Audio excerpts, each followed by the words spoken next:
Today, Black Shalom L'Chaim, purified drinking water. They got it is out there. Shouts out to the 12 tribes, support the people, not the cause. Man, I'm starting to really love this. I'm starting to really like that because I feel this way, you know. There we go. Y'all know Today Black. Y'all know Shalom L'Chaim. They got it is up there, and I got it is right here. Stay tuned for the commercial after this. I don't really have much to say because we're pumping information, so we might come up with something a little later on. Today, Black Shalom L'Chaim, purified drinking water. They got it is out there. Hanukkah's coming up. The holidays coming. Okay, so you know, us being us, we only participate in the actual factual strict holidays and none of the canonized added activities, because that would be deviating from the original plan, right? So as y'all try your hardest not to deviate from y'all covenant, I want y'all to know one thing: support the people. Okay, that's how we do it. Shouts out to my 12 tribe. This next video is more Hebrew. Talk about some more Hebrew. Okay, talk about Hebrew. My favorite subject. Cue that music out. Inherited sickness, robbing Peter to people. Cash that paycheck and spend it all. When Israel was a nation, they agreed to a set of covenant laws at Mount Sinai as part of a special contract with Yah. It meant that they were to be his people, and he would in turn be their Elohim. Now, as with all contracts, which usually involve at least two parties, in this case Yah and Israel, both parties were bound by certain agreements which were spelled out in the contract or covenant. The ancient people of Israel were told that if they obeyed the laws of the covenant, they would have Yah's protection and be showered with many blessings. If they disobeyed, they would receive punishment and suffer many curses. Sadly, our ancestors chose the latter, and following that fateful decision, the nation of Israel was thereafter thrust into a series of events that eventually resulted in a time of trouble and punishment whose ill effects are still felt to this very day.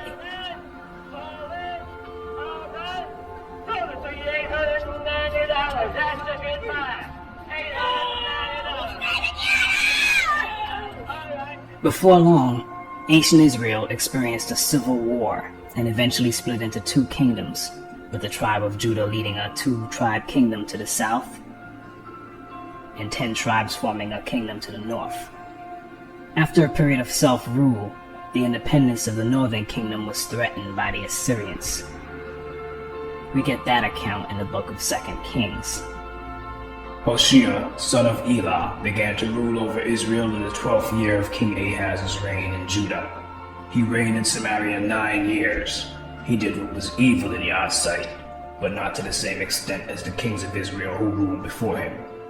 King Shalmaneser of Assyria attacked King Hoshea, so Hoshea was forced to pay heavy tribute to Assyria. But Hoshea stopped paying the annual tribute and conspired against the king of Assyria by asking King So of Egypt to help him shake free of Assyria's power. When the king of Assyria discovered his treachery, he seized Hoshea and put him in prison. Then the king of Assyria invaded the entire land, and for 3 years he besieged the city of Samaria. Finally, in the 9th year of King Hoshea's reign, Samaria fell, and the people of Israel were exiled to Assyria. They were settled in colonies in Halah, along the banks of the Habor River in Gozan, and in the cities of the Medes. This disaster came upon the people of Israel because they worshipped other deities. They sinned against Yah their Elohim, who had brought them safely out of Egypt and had rescued them from the power of Pharaoh, the king of Egypt.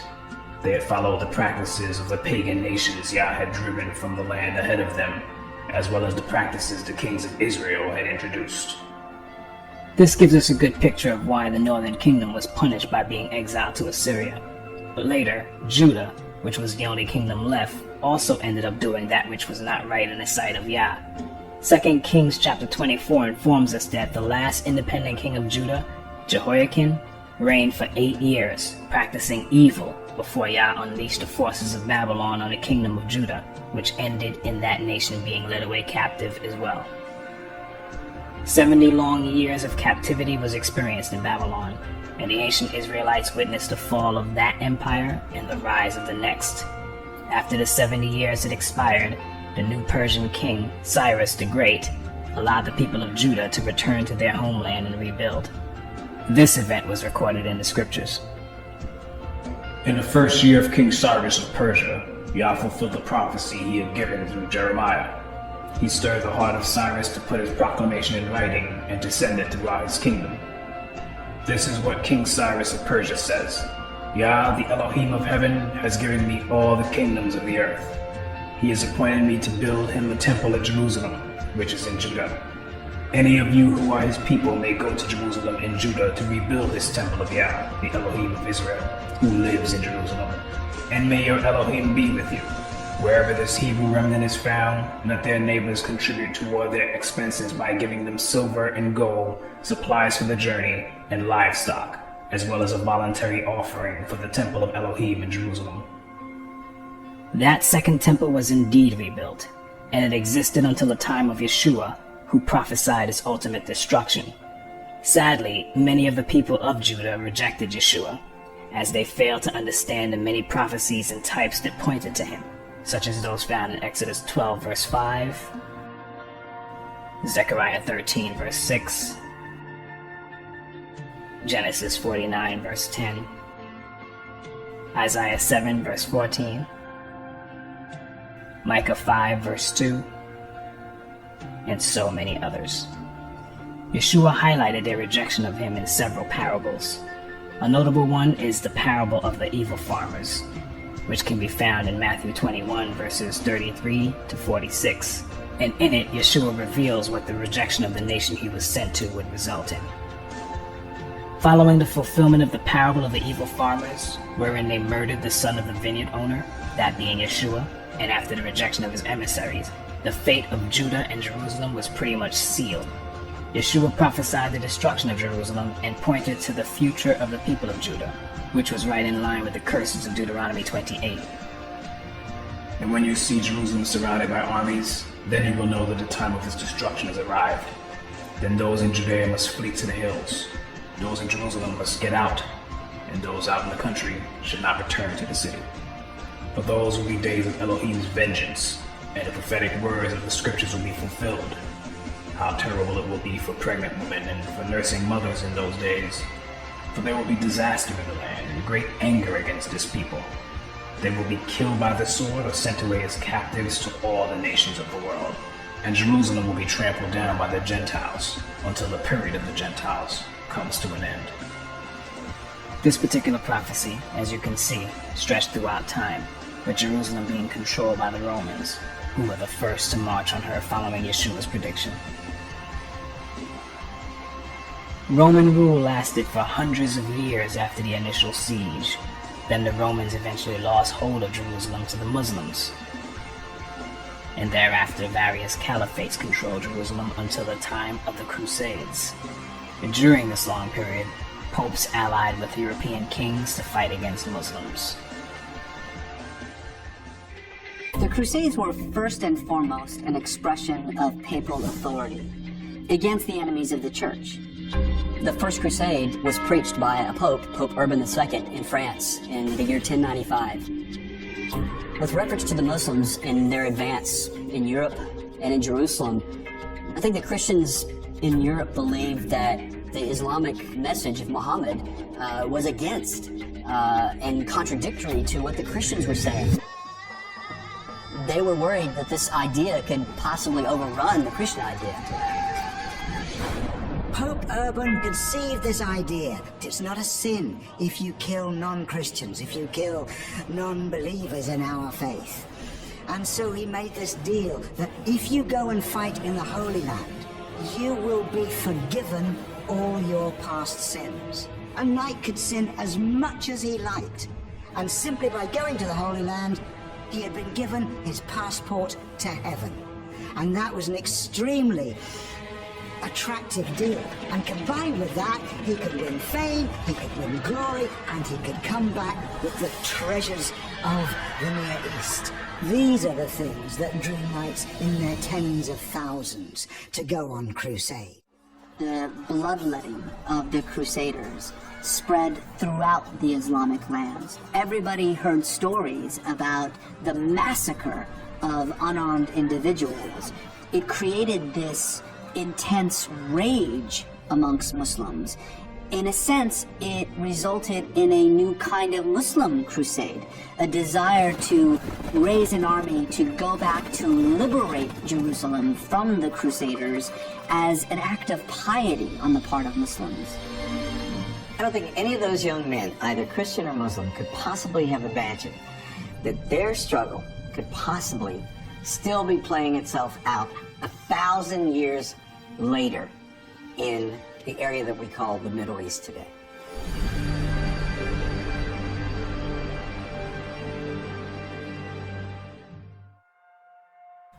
Following the Crusades, control of Jerusalem went from Mongol warriors to Egyptian Mamelukes to the Ottoman Empire, who surrendered Jerusalem to the British on December 9th, 1917. That event led to the modern-day circumstance, which allowed for the establishment of an Israeli state, which is currently occupied by Gentile posers pretending to be the people of Israel, as stated in Revelation chapter 2, verse 9, and chapter 3, verse 9. As prophesied by Yeshua, Jerusalem would be trampled down by the Gentiles until the period of the Gentiles comes to an end. That means the Gentiles would be in Jerusalem, trampling it down till the very last day when Yeshua comes. In other words, the people in that land calling themselves Israel are really Gentiles. But let one of them tell you himself.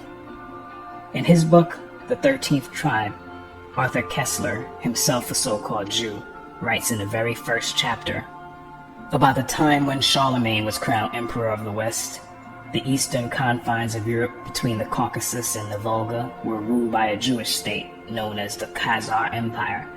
At the peak of its power, from the 7th to the 10th centuries AD, it played a significant part in shaping the destinies of medieval and consequently of modern Europe.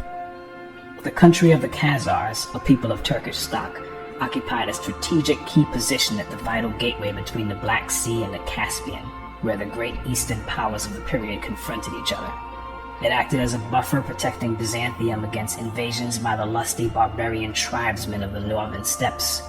But equally, or even more important, both from the point of view of Byzantine diplomacy and of European history, is the fact that the Khazar armies effectively blocked the Arab avalanche in its most devastating early stages, and thus prevented the Muslim conquest of Eastern Europe.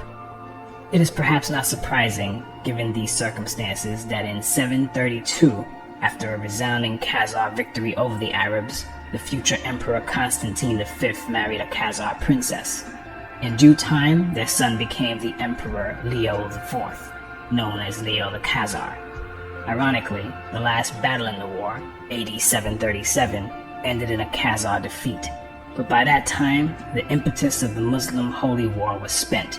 The caliphate was rocked by internal dissensions, and the Arab invaders retraced their steps across the Caucasus without having gained a permanent foothold in the north, whereas the Khazars became more powerful than they had previously been.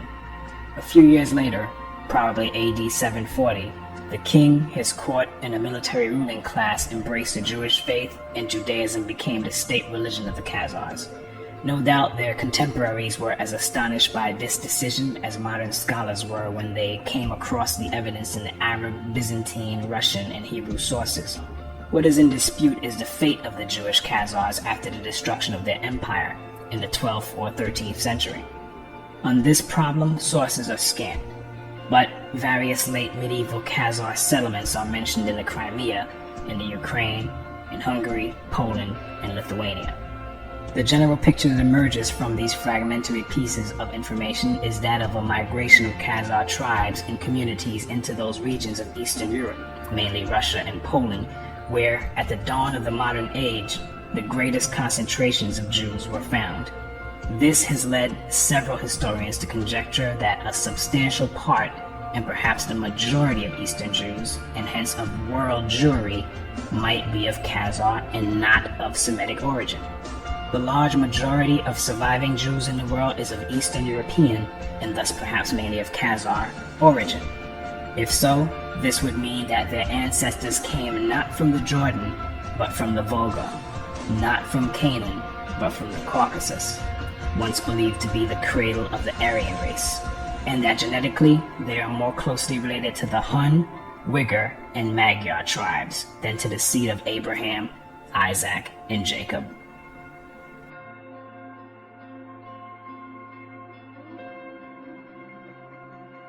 Tell me, what did you mean in the title of your book that the Jewish people had been invented? It isn't a provocation. I meant it. I think that the Jewish people was invented. Like the French people, like the Italian people. You see, to build nations in the modern times, historians started to build to the past peoples. Between these peoples, I think that in the second half of the 19th century, the Jewish people was invented. Shlomo Sand, an Israeli emeritus professor of history at Tel Aviv University, wrote a book called The Invention of the Jewish People, in which he agrees with a lot of what Arthur Koestler brought forth concerning the Khazarian origins of the so-called Jews. Shlomo Sand, who is himself a so-called Jew, points out that the ancestry of most contemporary Jews stems mainly from outside the land of Israel, and they are descended from converts, and that mass conversions to Judaism occurred among the Khazars in the Caucasus, Berber tribes in North Africa, and in the Himyarite kingdom of the Arabian Peninsula. Yeshua said that a certain people would say that they are Jews but are not, and those people are the Khazars and their descendants who are among us today. And the fact that many sources can be found among these people which proclaim their true origins is astounding. On page 226 of his book, Sand writes, another early source attesting to the collective conversion of the Khazars is a Karaite one. In about 973 CE, one Yaakov Kerkasani, a scholarly traveler who was quite familiar with the regions around Khazaria, wrote a commentary in Aramaic on the verse, Elohim shall enlarge Japheth. Genesis 9:27. This is what the words mean. He will dwell in the tents of Shem, which grant him a favor and advantage. And some commentators think that this refers to the Khazars, who became Jews. What is interesting about the quote he cites and agrees with is the fact that they know and believe the prophecy concerning a people who would pretend to be of the tribe of Judah but are truly Gentiles. And they base this on Genesis 9 verse 27, which coincides with Revelation 2 verse 9 and 3 verse 9. What's more, most of the world is buying into this deception, and for the present-day Khazarians, that's probably reason to celebrate.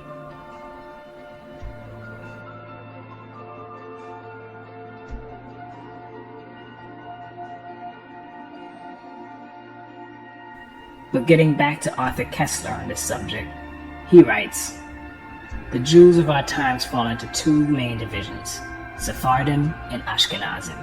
The Sephardim are descendants of the Jews who since antiquity had lived in Spain until they were expelled at the end of the 15th century and settled in the countries bordering on the Mediterranean, the Balkans, and to a lesser extent in Western Europe.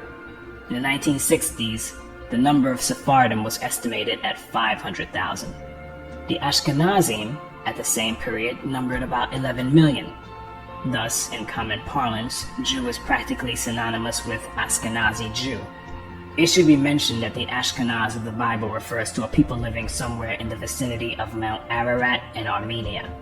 The name occurs in Genesis 10 verse 3 and 1 Chronicles 1 verse 6 as one of the sons of Gomer, who was a son of Japheth. Ashkenaz is also a brother of Togarmah and a nephew of Magog, whom the Khazars, according to King Joseph, claimed as their ancestor.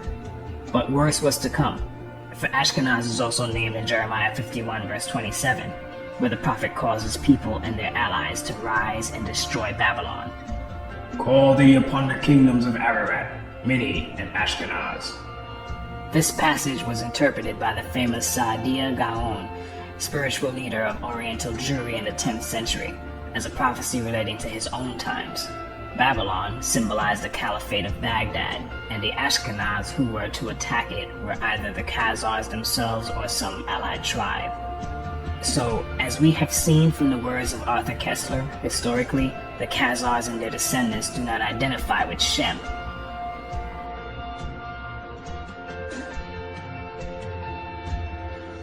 But rather, they identify with Japheth. And that is proved out in their own writings. This is a major fulfillment of scripture. All that being said, what happened to the real people of Judah in 70 AD? following the siege and destruction of Jerusalem.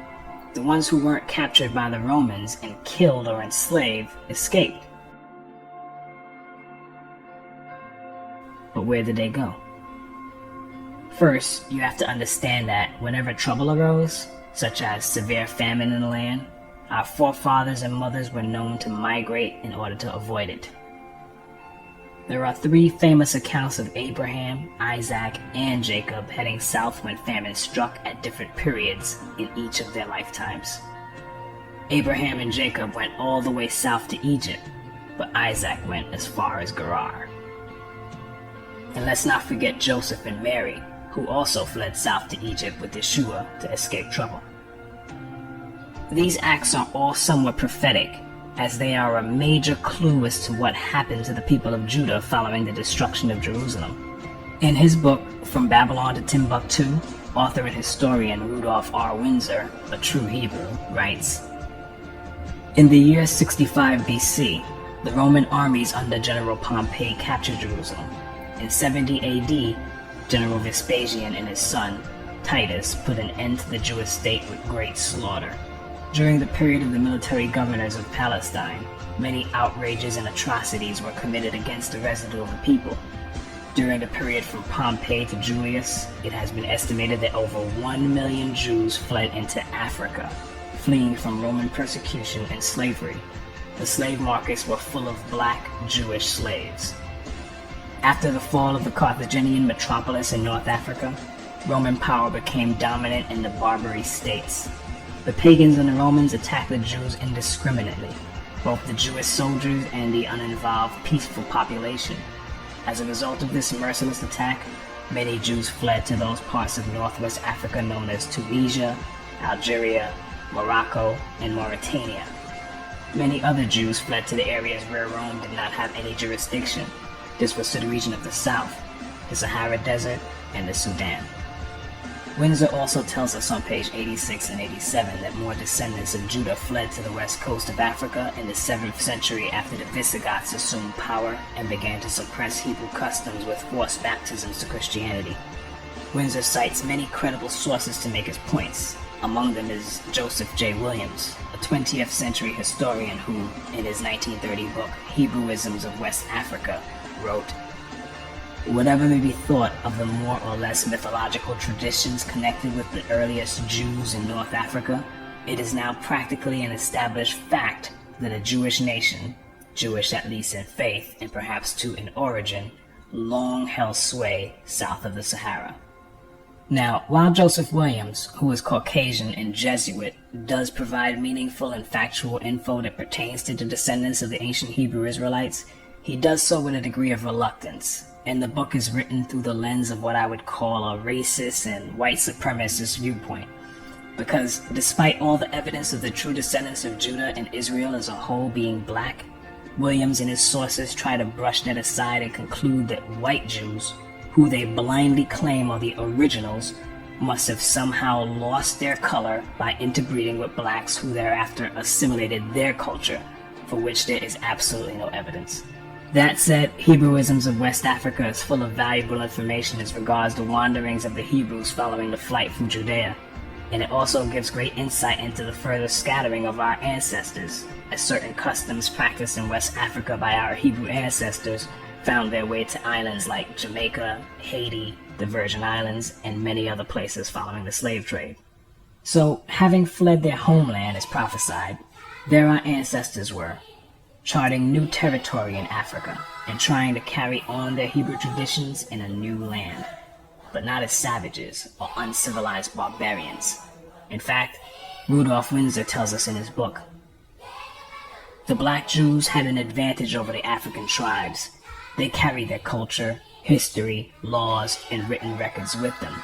This assured them a constant precedent for the development of a higher social organization. Because of the stability of the black Jewish culture, the Jews were not absorbed into the autochthonous or native population. In fact, the Jews absorbed some of the native tribes. The Jews made use of every opportunity. They were an industrious and skillful people. In the Jewish Ghanaian states were found kings, princes, governors, generals, secretaries, treasurers, revenue agents, judges, architects, engineers, doctors, jewelers, sculptors, masons, carpenters, painters of art, goldsmiths, leatherworkers, potters, armorers, saddlers, blacksmiths, agriculturists, etc.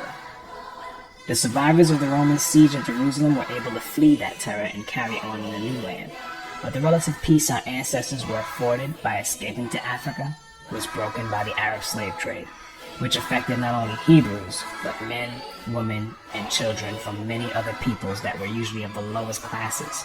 The Eastern Arab slave trade, in particular, involved women and young girls, and a strict ratio of 2 women for each man was maintained. The Arab slave trade, as horrible as it was, eventually gave way to something much worse with the arrival of the Portuguese. Portugal broke from Arab rule somewhere between the 12th and 13th centuries and slowly rose to power.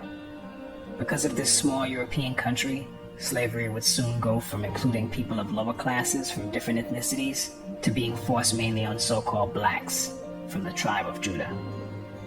In the early 15th century, Portuguese shipbuilding in Lisbon and Porto adapted to the times, and the result was the caravel, a light and fast aerodynamic vessel that allowed Portuguese mariners to travel south along Africa's Atlantic coast in order to reach the gold-producing regions of sub-Saharan West Africa.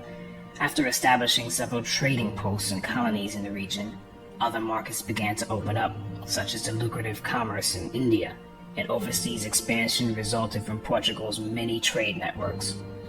The Portuguese became heavily active in slave trading in Africa around 1445, after they discovered the Cape Verde Islands and settled there. Slavery was used to fuel their expanding empire, and slave trafficking became integral to their enterprise.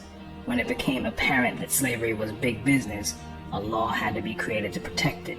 Thus, the sitting Pope, Pope Nicholas V, issued a papal bull, the strongest command of a pope, titled Romanos Pontifex, Latin for the Roman Pontiff.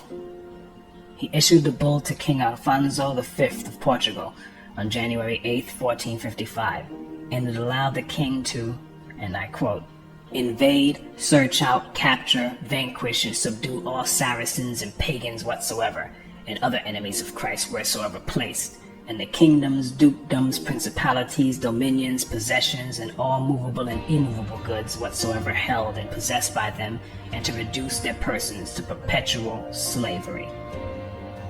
This was basically a license and go-ahead for King Alfonso, who alone was personally named in the papal bull, to send vessels to search out, capture, vanquish, subdue, and enslave Hebrews, particularly the people of Judah, whose existence, kingdom, and territory they were well aware of. The people of Judah were their primary concern, in fact, and they are the so-called Negroes who were rounded up and scattered throughout the 4 corners of the earth, just as Yeshua said they would be, back in Luke 21, verse 24. They will be killed by the sword or sent away as captives to all the nations of the world. And this also coincides with the curse of Deuteronomy 28, verse 64. For Yah will scatter you among all the nations, from one end of the earth to the other. When I say they were aware of who Judah was, I'm not conjecturing. Proof is in the record. If you do a Google search and type in a new and accurate map of Negro land, a list of results will pop up.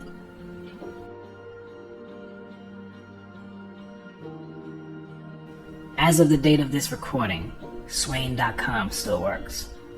Click on it and a page will open up showing a 1747 map of West Africa by 18th century English map engraver Emmanuel Bowen. And then click on the image of the map itself. Move your mouse pointer to the area that is now present-day Ghana and click on it to enlarge the map. Click it again and you'll clearly see that what is now called Ghana was once the slave coast, which the map maker labeled the Kingdom of Judah, dropping the H at the end. This is where many of the people of Judah were shipped from, like sardines in a can. Yet today, the elites and their paid professors would have you believe that we are Africans or Hamites, when in truth we are Shemites. They themselves know this to be a fact. In Zondervan's Compact Bible Dictionary, for instance, the definition for Ham reads as follows. Ham, the youngest son of Noah, born probably 96 years before the flood, and one of 8 persons to live through the flood. He became the progenitor of the dark races, not the Negroes, but the Egyptians, Ethiopians, Libyans, and Canaanites. They say not the Negroes because Shem is the progenitor or father of the Negroes. Though both lines are comprised of so-called blacks, Africans and so-called African Americans are not the same. We are Hebrews and they are Hamites. But there are still many Hebrews in Africa, however. But getting back to our history, despite the papal bull pertaining solely to the King of Portugal, that didn't stop other empires and nations from getting in on the action. Over the centuries, Spain, Britain, France, the Dutch, Canada, the United States, and many African countries participated in the transatlantic slave trade, and this fulfills certain prophecies, such as Psalm 83, which I urge you to read with your eyes open, and Joel 3 verse 6. You have sold the people of Judah and Jerusalem to the Greeks, so they could take them far from their homeland. The sad fact is, Psalm 83 is still in full effect, as our collective enemies are still conspiring to keep us in the dark as concern our true identity, and they continue to miseducate us. They really mean to wipe out the memory of the people of Israel from the face of the earth. But Yah is not going to let that happen. And this documentary is merely one step toward that effort. The present situation we are in is solely due to our forefathers failing to keep the covenant law of Yah, and it falls to us in this generation to right that wrong. And Yah said that this would happen in our day. But I will spare some, for some of you will escape the sword when you are scattered among the lands and nations. Then in the nations where you have been carried captive, those who escape will remember me, how I have been grieved by their adulterous hearts, which have turned away from me, and by their eyes, which have lusted after their idols. They will loathe themselves for the evil they have done and for all their detestable practices, and they will know that I am Yah. I did not threaten in vain to bring this calamity on them.